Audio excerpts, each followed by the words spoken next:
अहंकार तो नहीं है कहीं हनुमान में, विद्या का, तप का, तेज का। परीक्षण के लिए सुरसा आई, सुरसा के सामने बहुत छोटे से होकर हनुमान ये सिद्ध करने लगे कि ज्ञान में अहंकार रहता नहीं। अहंकार होता तो है, यानी अंधकार रहता तो है, पर सूर्य की उपस्थिति में नहीं रहता। तारे तो अभी भी आकाश में हैं, वो कहीं चले नहीं गए, पर सूर्य इसलिए नहीं दिख रहे।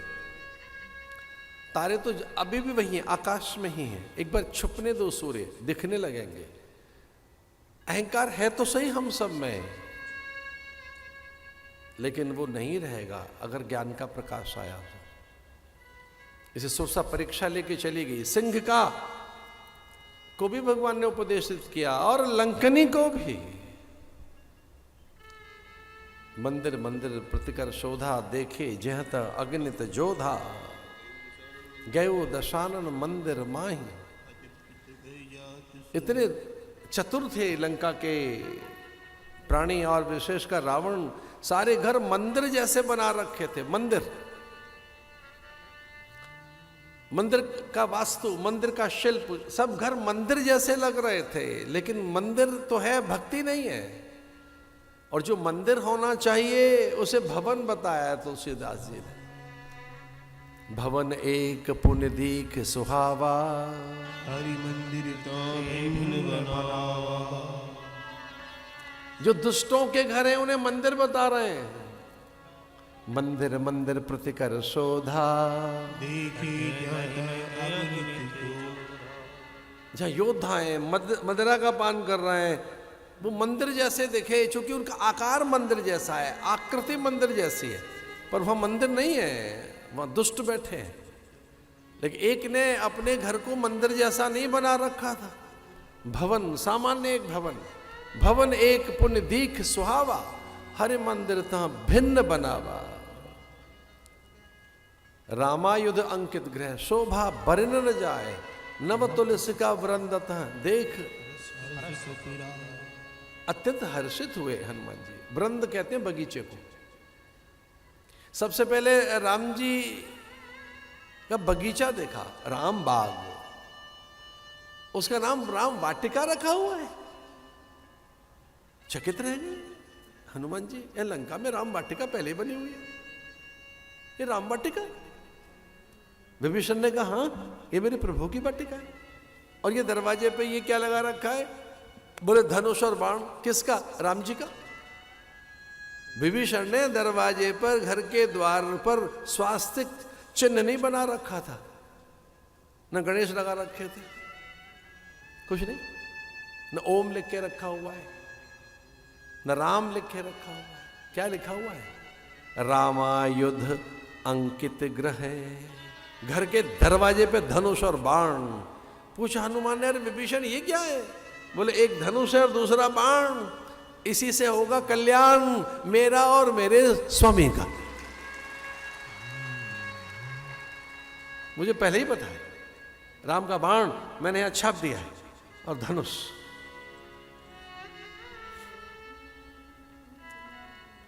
कुछ पल में ही मैत्री, प्रीति, भेद दे दिया हनुमान को विभीषण ने। मेरी बेटी मां त्रिजटा बैठी हुई है,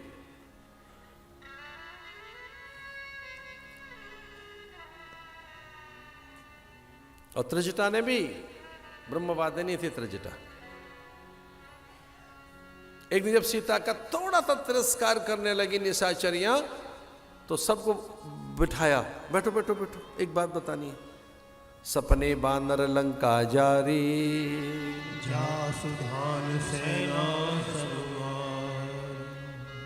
मेरा सपना कभी मिथ्या नहीं होता। मेरा सपना 1, 2, 3 और ज्यादा 4 दिन में पूरा हो जाएगा। मेरा सपना या तो 1 दिन में पूरा होगा, 2 दिन में, 5 दिन नहीं लगेंगे। एक बानर आएगा, लंका को जलाएगा, सारी सेना का नाश होगा, धू धू करके लंका जल रही होगी, हम यहां बची होंगी सुरक्षित। किस कारण? यहां सीता है इसलिए। ये पूरी लंका जलकर राख हो जाएगी। बस इतना सा ही स्थान बचेगा, इसे त्रास मत दो सीता को, सीता की अनुगामिनी बनो। कथा में आता है कि रावण अत्यंत अपमान करने लगा सीता का आकर। तृणधर ओट कहत वैदेही, तिनके की एक ओट में सीता ने कहा, रे मूर्ख, तू है कौन? तू खद्योत है। आप ही सुन खद्योत सम रामई भानु समान। अरे मूर्ख, तू है क्या? चोर कहीं का। तुझसे डरपोक कोई प्राणी नहीं देखा? साधु बनकर छल करके मायावी मृग के अधीन तू मुझे यहां ले आया। तू जानता है कौन राम? राम ही भानु समान। राम मेरे सूर्य है और तू जुगनू है, और वो भी वो जो केवल रात को ही चमक सकता है थोड़ी देर के लिए। राम सूर्य है और तू केवल जुगनू जो रात को ही चमक सकता है थोड़ी देर के लिए। तुझमें ऐसा है क्या जो मैं तेरी बन जाऊं?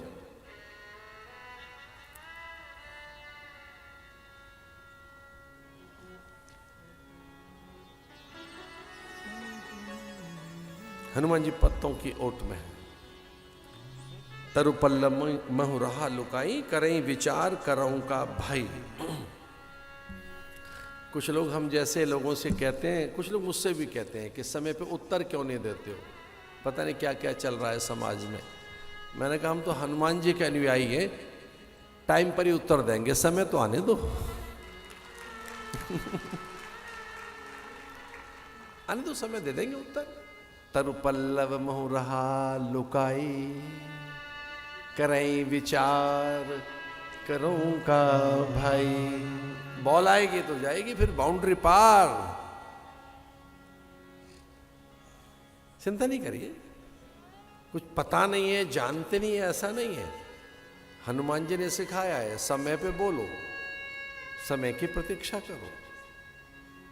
तरुपल्लमु रहा लुकाई, करई विचार करूं का भाई। अगर मैंने अभी रावण पर मुष्टक प्रहार किया, मेरे एक मुष्टक प्रहार से इसके प्राण चले जाएंगे। मैंने एक पद प्रहार भी कर दिया, मैं गदा तो चलाऊंगा नहीं, क्योंकि गदा से तो संपूर्ण लंका ही रसातल में चली जाएगी। मुझ में इतना आवेश है इस समय कि अगर मैं अपनी गदा चलाई रावण के मस्तक पर, तो रावण का तो मैं नहीं जानता क्या होगा, समूची लंका रसातल में चली जाएगी। फिर राम लीला का क्या होगा, राम के व्रत का क्या होगा, राम की प्रतिज्ञा का क्या होगा? उन्हीं के हाथों से इसका मरण है, वो सारी बात मिथ्या हो जाएगी। इसलिए मैं इस पर गदा प्रहार तो नहीं करूंगा, न मैं इस पर मुष्टिक प्रहार करूंगा, और न मैं इस पर इसके मस्तक पर पद प्रहार करूंगा। चुपचाप बैठे रहे हनुमान जी, ठीक है, विचार कर लेते हैं। इतनी दुखी हो गई सीता जी, और आपको एक अचंभे की बात मुझे बतानी है। इस पूरी कथा में इतना सा ध्यान से सुना, एक बहुत महत्वपूर्ण प्रसंग। रामचंद्र गुण बरनई लागा, सुनते सीता कर दुख भागा। रामदूत में मात जानकी, सत्य शपथ करुणा निधान की। एक करुणा निधान सुना। अरे हनुमान नीचे, तू क्या राम का बेटा है? अभी तुम दूत बता रहे थे।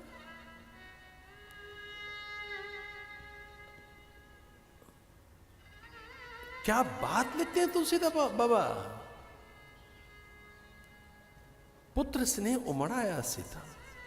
सीता को लगा कि ये जो भी है मेरा बेटा है। अमर अजर अमर गुण निध सुत हो। सुत उसे कहते हैं जो खुद से पैदा हुआ हो। मुझे क्षमा कर दीजिए, पुत्र तो दूसरे से भी पैदा करवाया जा सकता है। यस, ये सरोगेसी आज की नहीं है, पता नहीं कब से चल रही है। तो पुत्र तो किसी से ही पैदा करवाया जा सकता है, संतानें तो किसी ही पैदा कराई जा सकती हैं, किसी की भी ली जा सकती हैं। पुत्र किसी का भी लिया जा सकता है और घोषित किया जा सकता है कि पुत्र है। लेकिन भैया मुझे क्षमा कर दें, सुत तो खुद पैदा किया जाता है अपने द्वारा। स्यूतः सुतः, जो रक्त से, मांस में, रुधिर, वीर्य और रज से निचुड़कर पैदा हुआ है, अपने से, जो अपने उद्यम से स्यूत हुआ है, वो सुत है। करुणा निधान हनुमान किसने बताया ये? तो हनुमान जी कहने लगे कि राम जी ने कहा था अंगूठी देते समय करुणा निधान और बोल देना, तो विश्वास हो जाएगा सीता जी को। सुत कहने लगी, तू मेरा बेटा है। अजर अमर गुढ़ निध सुत हो, करई बहुत रघुनायक छो। इतनी सिद्धियां मिल गई हनुमान। फिर तो वो वन उजाड़ने की बात हो, कि रावण को उपदेश देने की बात हो, कि वो उलट पुलट लंगा सब जारी, कूद परा पूरे सिंधु मझारी, या कि चूड़ामणि लेकर राम तक पहुंचना हो, या कि फिर युद्ध का बिगुल बजना हो, या कि वो फिर इस तरह से वीरघातिनी शक्ति लगी हो लक्ष्मण को, कि राम का वो रोदन हो, कि हनुमान का अंबर में छलांग लगाकर